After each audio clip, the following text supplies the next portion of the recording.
Hi, I'm Ashley Brown. I'm Executive Director of the Women's Resource Center, and typically you can see me on METV on A Woman's Place. But we're doing a special series called Life After 50, and I have a co-host joining me for this series. I'd like to welcome Dr. George Schofield. Thank you. Welcome. Thank you for being here. Thank you. And you are an author, a speaker, futurist, panelist. I'm very interested in the period between middle age and elderly. I think that what happens is the quality of our life when we get to elderly is driven by what we did between the period that began with middle age and ends with this new phase that we know as elderly. So what we do in our 50s and 60s and the choices we make have a huge effect on the quality of our lives later on. And middle age. I keep moving middle age to be older, Yes. I think, as I get closer to middle age. A lot of us do that. So. But it actually has two meanings for me. One is it sort of begins in the middle 40s.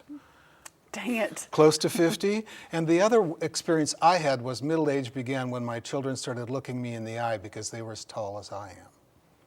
And it's really how we look at it and planning for, which is where the futurist comes in. That's right. To how we can successfully transition. Right. And at the Women's Resource Center, transition is certainly something that we deal with every day. Absolutely. And even if you're expecting transition, it's difficult. Well, that's really important because there are really two kinds of transitions, the voluntary and the involuntary. For the most part, we see the voluntary coming.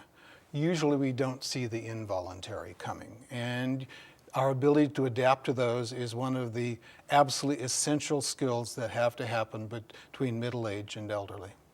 And when we're talking about this, it's easy to say things that we need to look at as we're aging, but it's really not about aging. We're wanting to look at things we can do to continue a high quality of life. Correct. It's about quality of life in the end. We certainly can affect the quality of our aging, but aging can't be solved like a problem or wished away or bought away.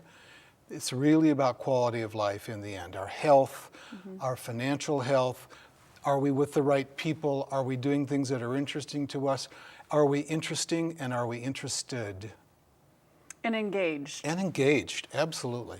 Because I think that makes a huge difference It does. on the quality of life for sure. So kind of one of the first pieces of living well and having that adaptability is planning. Right. So even though, as we know, plans can change unexpectedly, that first kind of bit of the foundation is to plan. And the first part of planning is to understand where you are now.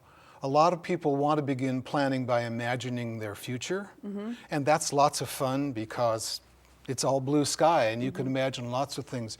I think that's not as good a way to begin. I think you're much better off figuring out where you are now and understanding where you are and where you're starting from to get to where you want to go. And it's not just, I think we all get in our mindset, it's about the retirement plan. It's about having X number of dollars to get to a retirement plan. But I think that what I've seen is that's just one small piece of it. The financial is a small piece. It's what do you do? It's a very important piece, but it certainly isn't more important than your health. And it certainly isn't more important than the ways that you engage in and what interests you. Planning has fundamentally changed. If you graduated from college in 1962, say, and you went to work for Ford, you could expect to be able to plan your career, anticipate the jobs you wanted to go through, and those jobs would be there and Ford would not have changed. So planning then was based on, here are the steps, this is where I'm going, and success is I got to where I'm going. Life isn't like that anymore. simply on a career basis. You can't plan which jobs are going to be there because they may not be there. The company may not even be there. So whether it's personal planning or career planning, we have to make probably 2 to 3 year plans as far out as we can reasonably plan. And then success is adapting both the plan and ourselves as we go along to what really happens. Well, and part of this series that I think is going to be really interesting for the viewers is talking about financially where you need to be, but also what are other ways that you can have streams of income? What are your health issues? So I think as we go, you all are going to be really interested to see some of the topics that we take on. And there is some new that. research that says the retirees who are the happiest have 3 income streams. They have income from their savings, they have income from Social Security, and they have income from some job or business endeavor that they're engaged in. And they seem to be the happiest of all retirees. So we're going to have to pay attention to that. And I might add, 80 may not be the time to be starting a business. 50, 55 might be the time to start something very part-time that you can build up so it's available for you when you're ready to retire. And just as an aside, the Manatee, Sarasota area, our Suncoast region, is really active and involved in actually going up to Pinellas, St. Pete down on positive aging, research-based programs on aging because of the population that we have. And so I think there's interesting ways and things that are going on that we're really fortunate to be in this area. And there are really 2 pieces to it, Ashley. One is terrific support for seniors, because seniors are going to have mobility problems eventually, or health problems, or financial problems, or engagement problems. But the other half, the yin of the yin and the yang, is how do those people stay engaged as long as they can and healthy as long as they can, so they actually need fewer services so that the quality of life is extended for them. And both of those pieces have to come together to make a whole. Well, I want to get a little personal because that's just fun. Oh dear. I know, but it's fun. But you and your wife moved to this area from San Francisco. And my Cliff's Notes version for people is you had a really successful career in banking. Raised 2 boys, which was outside the box. By myself. Certainly, in that age. Not that you're mature. So, but certainly being a single parent and doing the baseball dad and soccer And the big dad. gift to me was that I actually had to operate out of the skills of both genders for an extended period of time. I consider myself to be fortunate in that way. True. And non-traditional. Very, especially at the time. And then you went back to school to get your PhD. I did a second master's and a PhD. And starting to look at the really issue of how do you be happy. And how do you craft a life where because I think happiness is a byproduct of how I live my life. Absolutely. So I got very interested in the workplace and in our personal lives, how do we go about making decisions or failing to make decisions? How do we go about developing the skills that we're going to need? Because the skills I'm going to need at 75 are not necessarily the same things I was good at 45. In fact, what I was good at 45 could get in my way at 75. Now, that's an interesting, I want to stay there for a minute, because I think part of maturing, aging, I keep falling back to aging, but successfully, or going through a transition successfully. Because honestly, it doesn't have to be about age. It could be about an unexpected transition. Absolutely. It could be about employment. It could be about where you live. It could be about a lot of things. But having the adaptability to know that what your skill sets that have served you well in the past may not be working, and that you need to be open to different things and creating new skill sets. And this is another piece in which planning is so different. Frequently, we can't know everything in advance. So, the control freak in me finds that very hard to take in, George. Hello, it may be a painful reality, but we can't know everything in advance. When I'm doing career work with people of any age, supposing I'm doing a pre-retirement work with somebody who's 65, a couple, they're both 65, they both want to work, but they don't want to work full time. They have to do a reasonable amount of research, because if they don't and they're not real about it, they're not going to know what they want to do. So in fact, they just can't pick it out of a hat and find a way to make it work usually. They really need to spend some time thinking and talking to people who are actually being successful doing it. And so in looking at yourself, you actually wrote a book I did. called After 50, it's Huh. up to us. Correct, which is that personal responsibility certainly is a big piece. And when you made the decision to make a huge life change and kind of put your money where your mouth was, so to speak, to say that if I'm writing and preaching, not Right. literally, but we can create new skill sets, we have to learn to be Right. adaptable, move across country Right. from San Francisco to the Sarasota area, Right. which was a big transition. Right. Right. My friends in California think I'm nuts, and my friends in Florida also think I'm nuts sometimes, to tell you the truth. How could you have done that?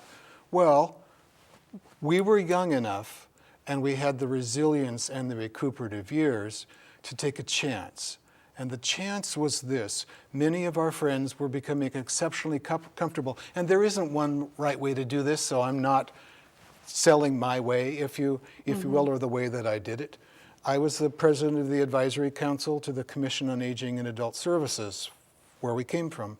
And then I was the president of the Association of those for the state of California. And I began to look and say, many of our friends are so comfortable and so embedded in their social networks that there isn't anything that's going to drive their adaptability. So my wife and my wife is a real trooper, took a chance. We decided we would simply take 2 years to 3 years and move somewhere that we had picked very carefully, and we did. We spent a long time making the decision to build a life where we didn't know anyone. Because if we can do that in a 5-year period, there's nothing that's going to happen to us for the rest of our lives that's going to stop us dead in our tracks. We will have proved our adaptability to us. Is that a wise choice for other people?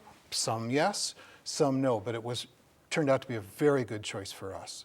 Now, I want to just kind of talk about, when you talk about the people comfortable in their network. Yep. So we're talking about your friends, your job, do you mean taking for granted what's happening in your life and things just run on autopilot? The language of networking is really abused. A lot of people think it's how many business cards can you hand out at one given interaction, if you will. Network analysis is the study of the connection between people. So it could be frequency of contact, it could be kind of information exchanged, it could be impact on decision making, it could be common experience or common values. The study of networks is the study of connections between people. There are 2 basic kinds of networks. One we call a weak network, and the weak network is people to whom you are weakly, W-E-A-K-L-Y, Right. connected. You don't know them very well.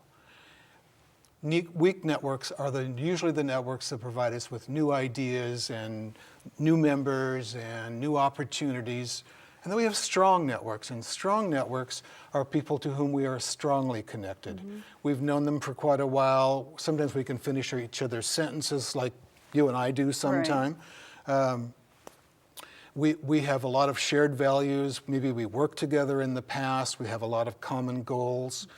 So strong networks are very, very important because they're efficient and they're trustworthy and they're there for us, and we don't have to explain very much. But strong networks are not where new opportunities come from usually. New opportunities come from weak networks, so we need both. So when we start talking about building networks, the way older people get impoverished in their networks is their strong networks begin to die off. Literally. Literally. They have not worked on building their weak networks, and therefore they don't have the networks to replenish the people who have left because they've died or because they've moved to be near their children or because they moved to a different climate or moved out of the neighborhood into a condo. The weak networks are also the replenishment sources for strong networks. And what that boils down to is, if your strong network has died off or moved away, and you haven't worked on building the weak network, you don't have either of the networks you need. And that's one of the primary skills later in our lives that we need. If we fail to replenish our networks, we will end up isolated. And you can easily understand how that happens, because these are the people I work with, that I see, that Absolutely. are day in, day out. Our lives get really busy. Yes. So the thought of, oh my gosh, I've got to go meet a new person to do something, and I just don't want to do it. And the kids are gone, so we no longer have their sports activities that Right. draw us together. I was very struck when my boys were both out of high school, how much the network immediately diminished. The kids went off to college, one way or another, and we were all busy working, and we didn't have the bond that we had when we had boys and girls in sports. Interestingly, a lot of the clients we see at the Women's Resource Center are empty nesters. Yes. And not only clients, but volunteers looking for a way to connect, Yeah. because parents that are raising kids, their pool of people that they go to dinner with, that they have things in common with, are those parents at the same school or the same sporting event. Right. So it's interesting how easily your networks can change, or And your they do group change, of usually. comfort. At least the peripheral people in both the strong and the weak networks will tend to change. Family, we're stuck with. Sure. Or not. Right. So, but you made this big decision, which I think is brave, to move across the country and truly not know anyone. Is that true? Like there wasn't a hidden long-term friend that was living in Sarasota that you had that, I mean, so it was. We made a commitment. And again, this isn't for everyone, Right. but it was a fabulous experience for us. It was an opportunity to be in a place that was well chosen. It needed to have a really good climate. It needed to be by the water. It needed to be friendly to small businesses. It needed politics and culture and plays and universities. We have all that. Those were some of our criteria. Needed to be near an airport for me, because I travel so much for my work. It had it all, but what we got that we didn't expect was this kind of freshness, where you didn't go around a corner and have a particular memory of where you were before, or there weren't the familiar faces and the familiar conversations, and it was like we could build our own menu. I don't know how else to describe it. There is a phenomenon of kids going off to school, to college, where they're on their own for the first time. And so college is often about social experience for kids, as well as simply the book learning of it. This, I think, was comparable to that, going off to somewhere where we didn't know anyone and we had to start from scratch. And it took some courage, but it also has given us huge benefits just in terms of our sense of who we are and our competence. And I think it's important to talk about how there were some stumbling blocks along the way. I mean, I think that one of the gifts that we get to give is sharing with people how that did not work out how I wanted it to, Right. or this happened and here are the bumps along the way. Right. Because I think that those are great learning experiences. Right. So you being the charge of, I know Linda was great and came along with you, but this was a lot of your mission to push through. I'm the one who drove it. Right. But I would say that she's really the one who has the reputation now here, because I live here and I do some work here, but I also work around the world. So she's really the one who came in and created and opened doors for us. So anybody who thinks that it happened any other way is wrong. Linda DeMello opened those doors. I did not. Well, which Bully has been for her, interesting for and you. great for her, because she really rediscovered how tremendously competent and able that she is in a new environment. I, on the other hand, got to do some other things, including writing and working on the new book and a whole variety of things. and being on different boards and trying things here in my own way. And fitting in a way that was not initially expected, and No. finding, navigating different groups. One of the big surprises was that if you take the triangle, the geographic triangle of Lakewood Ranch and Bradenton and Sarasota, I didn't realize there would be 3 such different overlapping cultures as there are. So it wasn't a question of moving to a place and learning a culture. It was really learning multiple, probably more than 3 cultures, and finding our places in each of those. And really are kind of 3 distinct areas that have lots to offer. Absolutely, every one of them.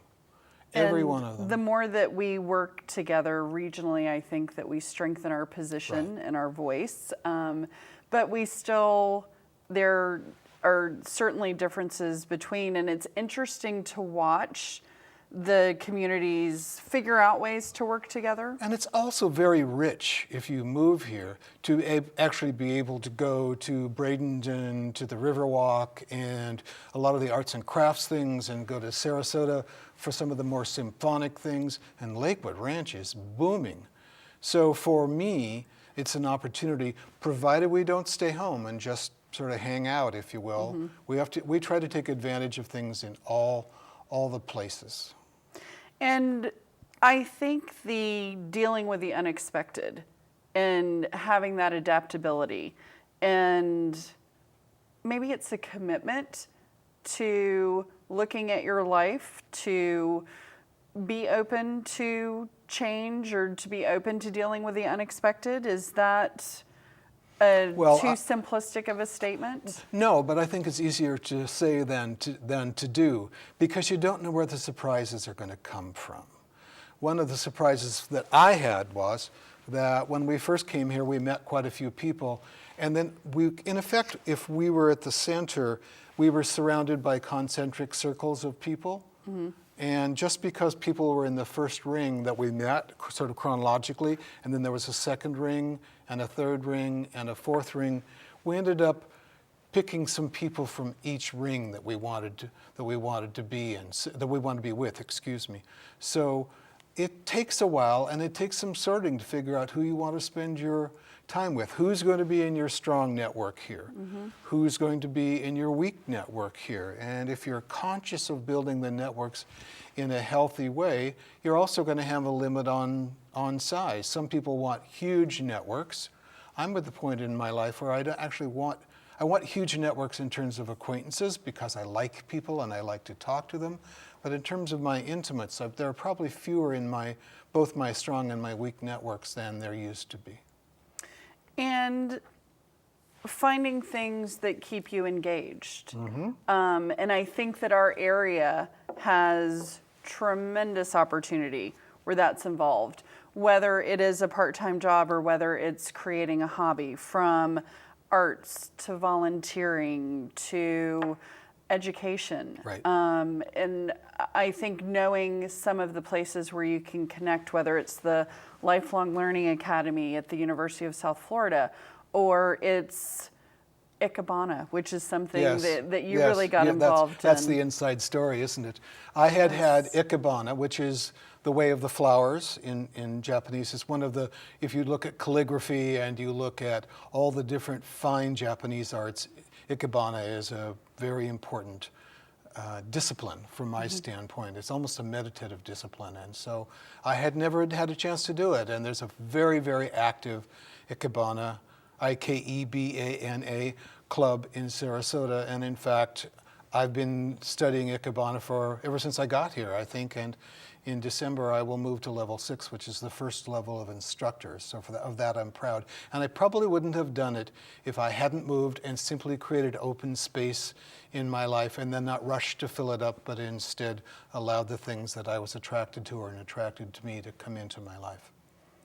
Which is easier said than done. Which is easier said than done also. Well, and I think one of the important things as we're finishing up talking about the adaptability and the need to adapt is there isn't a blanket answer. There's not a one size fits all, this is your answer to being successful That's in right. your life. That's And right. being successful, and I think we need to keep going back to this, it's not just about that number in your bank account. Right. That's security. Sure. That's not happiness. But it's not necessarily quality of life. Have you Right. come upon anything in your life where somebody could give you the 5 steps and you could just do those 5 steps and you were where you needed to be forever? No. Okay. Namely because I like to question those 5 steps. That's true too. So the point that you made, and the point that I really like and would like to emphasize, is after 50, it's up to us. People can make recommendations, people can show us what they've done and share their experience, people can give us formulated plans, if you will, but in the end, it's called your life for a reason. Not to choose is to choose. So if you don't sort of take responsibility for your own life at regular intervals and have intentions, and also be moving toward those intentions, then it's likely that life's going to take you along in its flow. And I'm someone who chooses to have more control over my life usually than to give control away to the flow. I like the notion that I'm both attracting to me and that I am attracting what would really be interesting for me, because at the core of it, for me, it's about being interesting and being interested. Well, and I think it might have gotten buried in there, but not to choose is a choice. I think that so many people, when they are dealing with an uncomfortable transition and that surprise transition, it's no decision is a decision in and of itself. Absolutely. And it has the same consequences as if you had chosen Right. door A. And that's one of the things I love about the Women's Resource Center. People sit at home and think, where would I start? For me, one of the places to start is the Women's Resource Center, because all you have to do is go in the door to start a conversation with people who know what the resources are, whether they're there or somewhere else. So you don't have to sit home alone and wonder where to start. Start at the Women's Resource Center. And for men or women. And it's a place Great. to connect and for what's going on. And our next show, which I think is going to be great, is talking about that finance piece, because that has been forever one of those things since I started my first job. Save for the future, save for retirement. What do you do when you're dealing with the unexpected? But I would encourage everyone to go on to either the Women's Resource Center website or Dr. Schofield's website. There's lots of information, and there is a just wealth of opportunities and places to connect, both in Manatee County and Sarasota. If you do find yourself in that position that you want to connect or you want to try something different and look for that place to engage in your life. So George, thank you It's a for pleasure. joining I me. look forward to next time. Not only are we going to talk Absolutely. about finance, we're going to talk about career, when you have changes that you don't expect. That's right, which is not always a comfortable topic. No, it's not. So great. Thank you for joining us, and thank you, METV, for making this possible. We look forward to seeing you next time on Life After 50.